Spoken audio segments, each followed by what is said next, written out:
saya melakukan podcast ini dengan tujuan bukan untuk menghina atau mencemarkan nama baik ya aparat penegak hukum, tapi sebagai kritik, sebagai opini, dan sebagai saran hukum, masukan ya.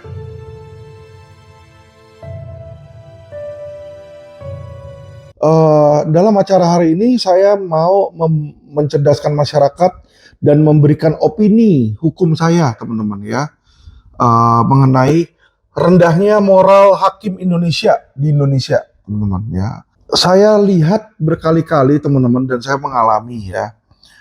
Ini pengalaman saya ya, teman-teman ya, di mana hakim-hakim di Indonesia ini banyak sekali yang moralnya tuh sangat rendah. Mungkin banyak yang nggak setuju sama saya. Tapi buktinya apa, teman-teman? Moral rendah. Contoh ya, buktinya nggak usah jauh-jauh. Hakim PN Jakarta Selatan aja udah berapa banyak yang ditangkap OTT KPK karena menerima gratifikasi. Bukan hanya hakim di PN Jakarta Selatan, teman-teman ya. Kita lihat di Mahkamah Agung, tempat yang diagung-agungkan saja banyak hakim-hakim MA itu yang ditangkap dan tertangkap tangan. Contoh Hakim Agung Sumiati Dimyanti ya. Bahkan Sekjen MA juga, sekretaris MA, Sekma ya ditahan juga. Dan yang waktu itu sebelumnya bahkan ketua MK. Jadi ini menunjukkan posisi bahaya sekali, teman-teman ya. Kenapa saya bilang bahaya? Hakim itu disebut sebagai wakil Tuhan. Wakil Tuhan. Kenapa dia disebut sebagai wakil Tuhan? Karena dia mempunyai wewenang ya, berkuasa atas hidup seseorang, teman-teman. Hidup matinya seseorang itu di tangan hakim, teman-teman. Ya, jadi kalau misalnya seseorang terkena sebuah pidana, dijerat pidana atau didugakan pidana ya. Misalnya pidananya narkoba di situ. Yang mana hukumannya, teman-teman, bisa hukuman mati. Jadi hakim ini bisa menentukan dia mau ini makhluk hidup ya atau tidak. Dia mau orang ini hidup atau enggak, dia mau terdakwa ini hidup atau enggak, dia bisa menentukan. Ya, dan akan menjadi bahaya dan menyengsarakan masyarakat ketika hakim-hakim yang ada di Indonesia ini moralnya rendah. Moral rendah hakim ini pertama adalah karena ketangkep OTT KPK, teman-teman ya. Kedua, kalau kita lihat di dalam persidangan ya, sering kali di dalam persidangan hakim itu memandang rendah aparat penegak hukum lain seperti jaksa, polisi ya, atau pengacara di situ. Hakim merasa dirinya tuh lebih tinggi, paling tinggi karena dia wakil Tuhan ya. Dan pengacara itu tidak dipandang, padahal hakim sekalipun punya aturan, teman-teman. Hakim itu punya aturan dan punya kode etik, menandakan bahwa hakim itu tidak bisa sebenarnya semena-mena dan sewenang-wenang. Dia pun harus tunduk pada undang-undang sebenarnya. Ya. Saya kasih tahu teman-teman ya sebuah contoh kemarin ketika dalam persidangan Arief Edison. Ya. Saya bisa bilang bahwa hakim yang mengadili Arief Edison ini pun juga ya, secara opini hukum saya ya, opini saya itu juga moralnya mereka rendah, teman-teman. Kenapa saya bilang seperti itu? Kita ini sudah ada yang namanya KUHAP, Kitab Undang Hukum Acara Pidana, yang dimana lawyer harus taati, hakim harus taati. Ya, saya beritahukan insiden ini yang waktu terjadi di kasus Arief Edison ini, saya sedang menanyai saksi. Yang namanya saksi, teman-teman, ya kan? Keterangan saksi ini kan menjadi alat bukti. Saya sebagai lawyer dari terdakwa, ya, saya punya hak untuk menanyakan, menggali informasi, teman-teman. Tetapi, ya, setiap kali saya menanyakan, harusnya kan yang namanya saya nanya, lawyer nanya, yang jawab itu saksi. Ini yang jawab selalu hakim. Kan lucu di situ. Ya, saya nanya, setiap kali saya nanya ke saksi, yang jawab hakim. Emangnya hakimnya saksinya? Kan bukan. Ya, jadi hakim ini selalu menyela ketika saya bertanya, dia menyela. Ya, saya waktu itu bertanya, saya menanyakan tentang STNK. Ketika saya bilang STNK, apakah STNK data pribadi? Dijawab oleh saksi, iya pribadi. Saya bilang, surat tanda nomor kendaraan. Kendaraan loh, kok data pribadi? Kalau KTP iya data pribadi, KK iya data pribadi.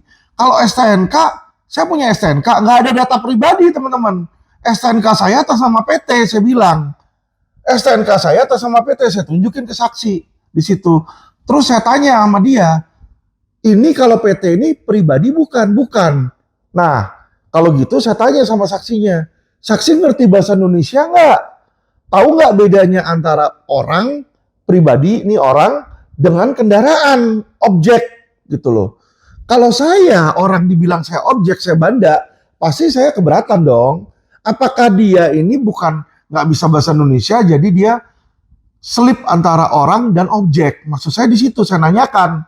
Hakim langsung nyela. Eh, kuasa hukum yang sopan ya di situ loh. Sopan apa? Saya bilang ya itu kamu ngomong kayak begitu menghina orang loh, bukan menghina. Kita mau nanya dia tahu nggak bahasa Indonesia? Ya dong. Ketika seseorang menyamakan antara orang dengan objek benda, ya tentu saya tanya secara Indonesia, harfiah Indonesia ini kamu ngerti nggak gitu loh. Kalau nggak ngerti ya sudah berarti oh dia nggak ngerti bahasa Indonesia di situ kan.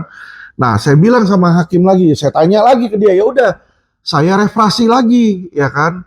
Ini saya punya dalam bahasa Indonesia, STNK-nya ya ditulis nama PT nih, ya kan? Kalau nama PT, saya tanya sama dia, orangnya siapa yang punya? Ya saya nggak tahu kata dia. Lah, katanya ini mengidentifikasikan orang, ya kan? Jadi kalau kita tahu STNK-nya dari STNK, kita bisa tahu siapa yang punya, ya kan? Orangnya yang punya siapa.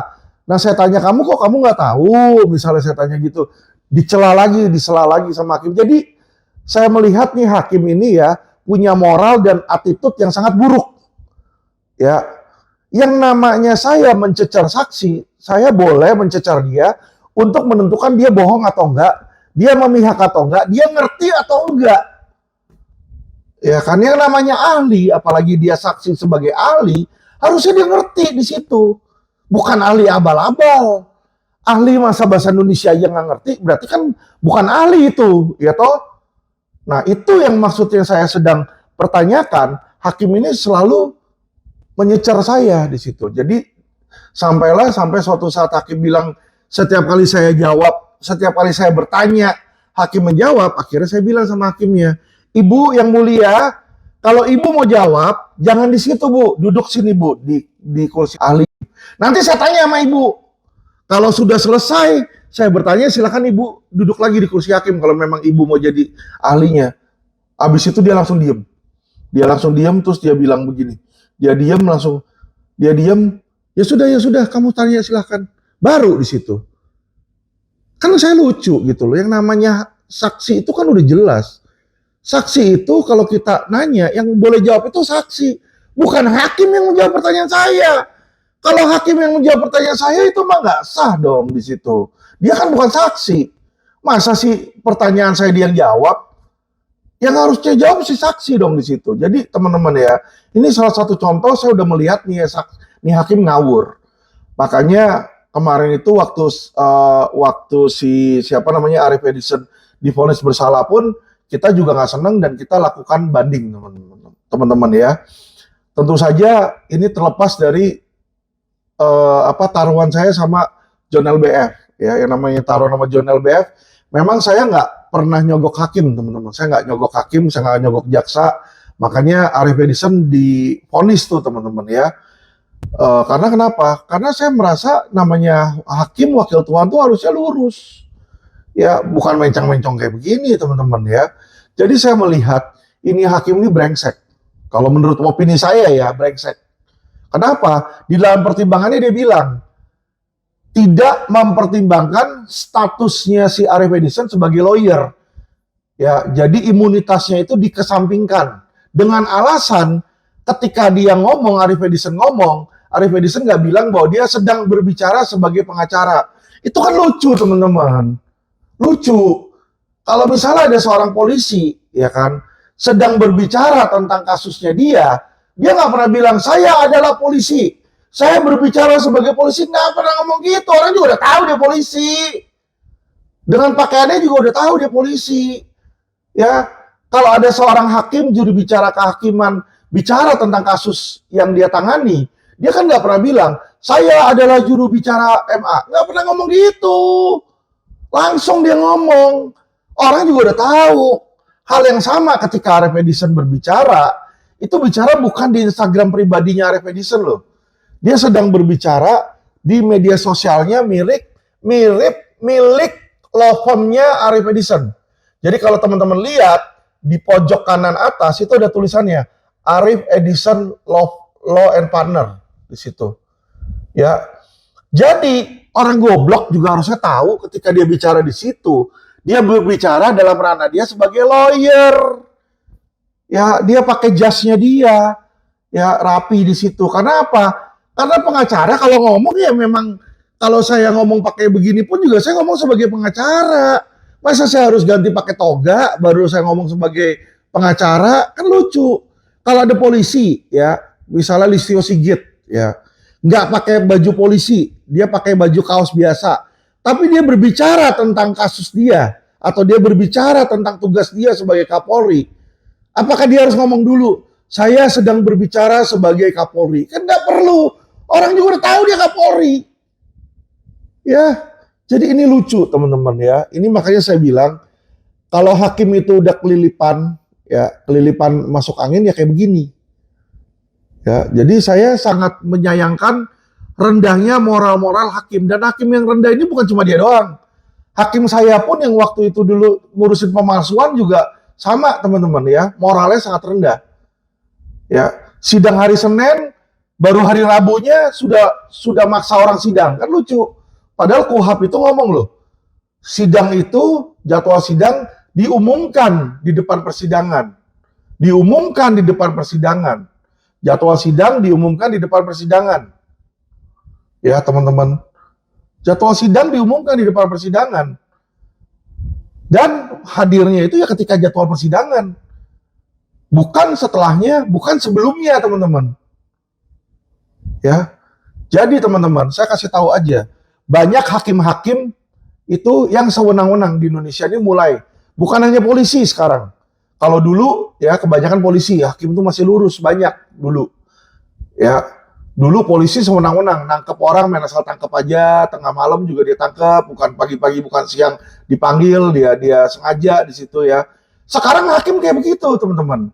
Ya, jadwal sidangnya hari apa, nanti sebelumnya dia paksain di situ ya. Yang seperti itu, teman-teman, ini asal teman-teman tahu ya, menunjukkan bobroknya teman-teman ya, wakil Tuhan kita. Jadi saya bukannya mau menghina hakim-hakim di Indonesia, tapi kenyataannya teman-teman, hakim yang seharusnya hakim wakil Tuhan, yang seharusnya memiliki karakter, jiwa seperti Tuhan, yaitu apa? Bersih, berintegritas, jujur, ternyata korup teman-teman. Banyak yang korup, oknum-oknumnya hakim ya, banyak yang korup, banyak yang terima suap, ya, banyak yang memutuskan tidak sesuai dengan kebenaran teman-teman. Ternyata ada konflik kepentingan di situ. Banyak sekali teman-teman. Banyak yang berjudi, banyak yang juga terlibat narkoba ya. Selesai terlibat narkoba kena etik, masih kerja juga di MA teman-teman. Ini saya sangat sayangkan ya. Saya sangat sayangkan bagaimana rendahnya kualitas aparat penegak hukum Indonesia saat ini teman-teman. Dan apabila ini dibiarkan, maka jangan harap hukum Indonesia akan bagus. Jangan harap politik dan ekonomi Indonesia akan bagus, teman-teman. Indonesia emas 2045 juga mungkin tidak akan tercapai, teman-teman. Keemasannya itu nggak akan tercapai. Mengkilapnya itu nggak akan tercapai.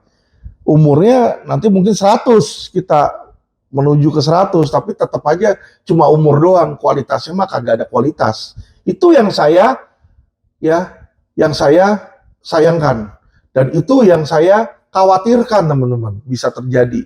Makanya saya melakukan podcast ini dengan tujuan bukan untuk menghina atau mencemarkan nama baik ya aparat penegak hukum, tapi sebagai kritik, sebagai opini dan sebagai saran hukum, masukan ya. Karena oknum-oknum ini ada dan kejadian-kejadian ini nyata. Bahkan kejadian yang terjadi di putusan Arif Edison pun juga nyata. Jika saya sebagai kuasa hukum tidak memiliki kebebasan untuk bertanya kepada ahli, lah terus di mana independensi seorang lawyer? Ya, dan saya enaknya aja dia bicara. Setelah selesai itu dia bilang ya kan, saya merasa direndahkan, saya merasa dihina. Ya, karena Alvin Lim bilang seperti itu. Ya, saya bilang kayak begitu karena apa? Untuk menjadi, ya kan, untuk menjadi kritik buat Anda. Anda harus tahu Anda salah. Ya, walaupun Anda hakim sekaligus, walaupun Anda wakil Tuhan sekaligus, Anda salah kalau Anda tidak membiarkan saya untuk bertanya. Pertanyaan saya sopan kok. Bukannya nggak sopan, kecuali saya bilang, saya masukin nama-nama binatang misalnya, hai anjing misalnya, atau hai apa gitu kan. Nah itu barulah itu tidak sopan. Saya sopan kalau saya bilang, Bapak, apakah ahli mengerti bahasa Indonesia? Ya kan, karena saya penasaran. Ya kan, kalau ada orang nggak bisa membedakan antara subjek dan objek, antara orang dan benda, ya kita boleh dong nanya, dia ngerti nggak bahasa? Siapa tahu dia nggak ngerti bahasa, dia orang Yaman, atau dia orang Taliban, ya kan, datang ke sini kagak ngerti bahasa Indonesia, baru belajar, siapa tahu kan? Ya, karena surat tanda nomor kendaraan kok sama pribadi sama orang disamakan. Ya, kecuali surat tanda nomor perorangan, STNP. Nah, perorangan baru orang dah. Ya, kalau kendaraan berarti kan dia identitas dari sebuah kendaraan, bukan identitas dari orang. Ya, jadi kenapa saya menanyakan itu? Karena saya untuk mematahkan dalil pidana. Si Arif Edison ini didugakan mencemarkan nama baik seseorang dengan menunjukkan STNK. Jadi dia nunjukin STNK-nya milik Sabar, ya kan? Dengan menunjukkan STNK milik Sabar, dianggap bahwa dia mencemarkan nama baik si Sabar di situ ya. Padahal STNK ini kan cuma kendaraan, yang ditunjukin ini nomor kendaraan, keterangan kendaraan objek. Jadi mana bisa mencemarkan nama baiknya si Sabar Tobing? Ya, karena apa? Karena tidak menunjukkan informasi pribadi dari si Sabar. Tapi itu informasi pribadi bukan informasi pribadi, informasi identifikasi dari kendaraan. Nomor rangka, nomor mesin, itulah yang dilakukan, teman-teman ya. Jadi nggak ada dia mencemarkan nama baiknya, itu sebenarnya tidak ada di situ. Unsurnya sebenarnya tidak terpenuhi. Ya, anehnya sama hakim dibilang, oh ya ini pencemaran nama baik dan fitnah dengan alasan ya kan dengan alasan ketika dia bicara itu harusnya dia bicara sebagai advokat katanya. Kasih tahu dulu gitu. Jadi kalau sebelum kita ngomong, teman-teman, saya Alvin Lim, saya adalah seorang pengacara, saya sedang berbicara sebagai pengacara ya. Nah, itu baru dapat imunitas. Kan lucu, teman-teman. Ya, emangnya Hotman Paris pernah ngomong kayak begitu? Tiap kali dia bicara, agak. Ya kan? Apakah polisi setiap kali selalu begitu? Halo teman-teman, nama saya Kapolri, saya adalah seorang polisi. Orang goblok juga udah tahu Kapolri itu polisi. Nggak mungkin dia ngomong kayak begitu ketika sedang berbicara. Jaksa pun sama.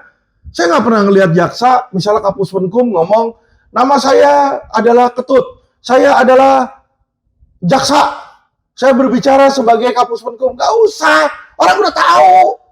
Dia langsung ngomong, halo, saya hari ini mau berbicara tentang kasus yang dialami kejaksaan. Dia langsung ngomong pasti di situ. Nggak pernah mereka memperkenalkan diri, itu nggak pernah, teman-teman ya. Memperkenalkan diri paling nama sama ya. Tapi nggak pernah dia bilang saya adalah seorang jaksa atau polisi kalau nangkep.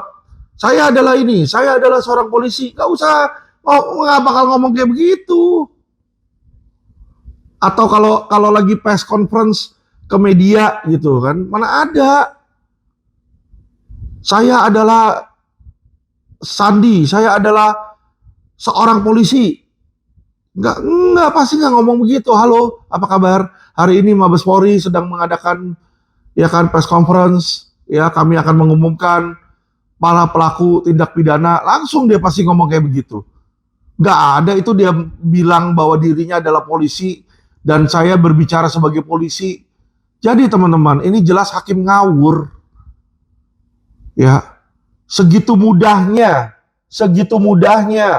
imunitas seorang advokat ditiadakan oleh seorang hakim yang adalah wakil rakyat. Ya, kalau seperti ini nanti berapa banyak orang mau jadi lawyer, teman-teman. Ya, orang-orang akan takut jadi lawyer. Apalagi kalau orang-orang yang nggak punya kekuatan, nggak berani seperti saya. ya, nggak punya media, nggak punya dorongan, nggak punya dukungan, mati mereka, pusing itu. Kasihan loh kalau kayak begitu, ya kan? Makanya nggak heran sekarang ini terjadi ketimpangan, teman-teman, ya.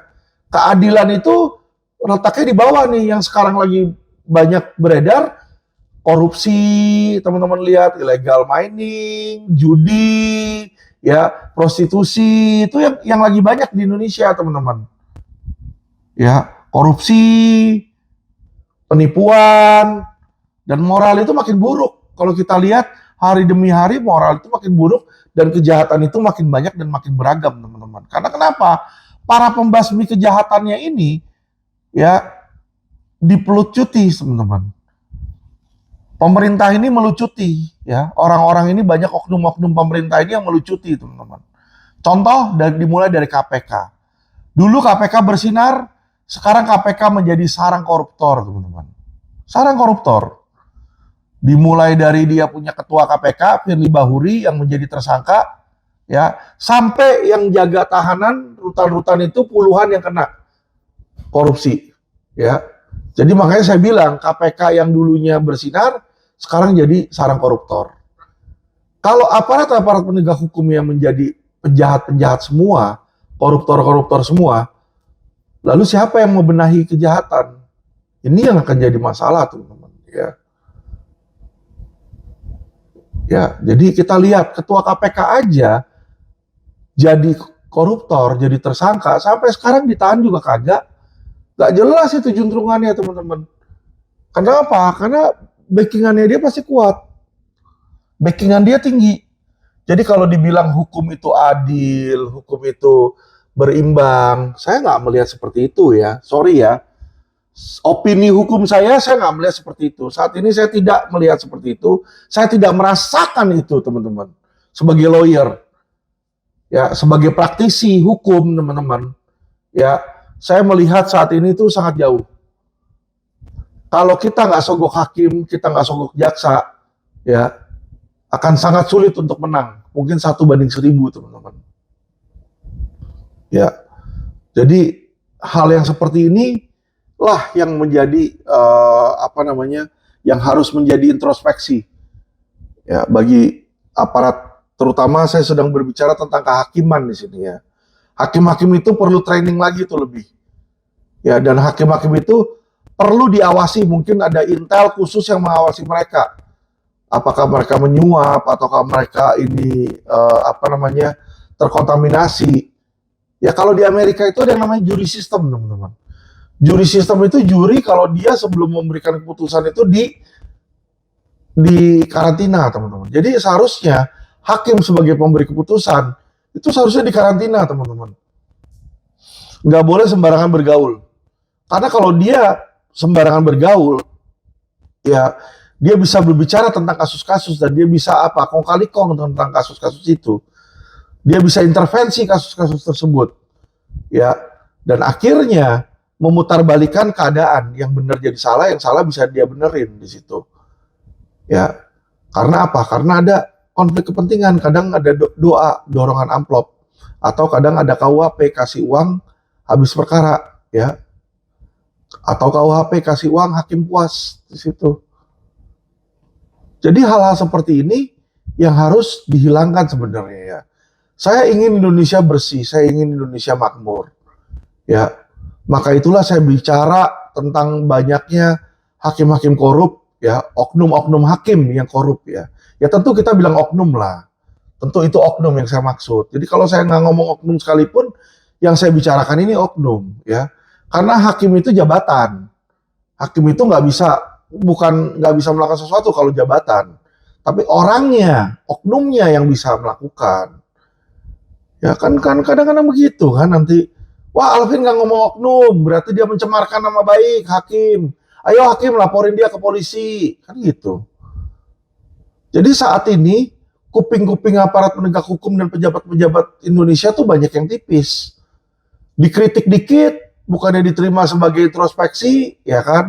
Dibilang pencemaran, nanti dibilang hoak, dibilang memberikan keterangan palsu, tetek bengek, ya. Untuk apa tujuannya? Untuk melawan balik orang itu, biar orang itu tutup mulut. Harusnya kan diberikan kebebasan sebagai masyarakat ya. Nah ini teman-teman ya, hakim-hakim di Indonesia ini kita harus sadar di sini ya, bahwa banyak hakim itu yang menegakkan hukum dengan cara melawan hukum, teman-teman. Apa maksudnya? Dia mau menegakkan hukum material, tapi dengan melawan hukum formil. Hukum formil itu hukum acara. Jadi cara bersidang itu udah ada sebenarnya. Tapi cara bersidang itulah yang sering, teman-teman ya, dipatahkan oleh hakim. Tidak dilakukan oleh hakim. Karena apa? Karena kalau dia melanggar hukum acara pun, dia nggak ada sanksinya, teman-teman. Nggak disanksi, nggak dihukum, ya, nggak dipenalti. Jadi itulah yang terjadi. Ya, inilah parahnya Indonesia ini seperti ini. Ya, jadi saya mau teman-teman tahu, teman-teman sadar, teman-teman ketahui bahwa inilah buruknya Indonesia, teman-teman. Ya, Indonesia itu hanya baik kalau udah viral di sini barulah ya menjadi perhatian, atau ada sentilan dari presiden baru di situ ya. Saya minta tolong kepada Bapak Presiden, tolong kalau dulu sebelumnya Anda bilang ada tekanan dari PDIP atau tekanan dari oknum mafianya, sekarang kalau bisa ya dibenahi gitu loh.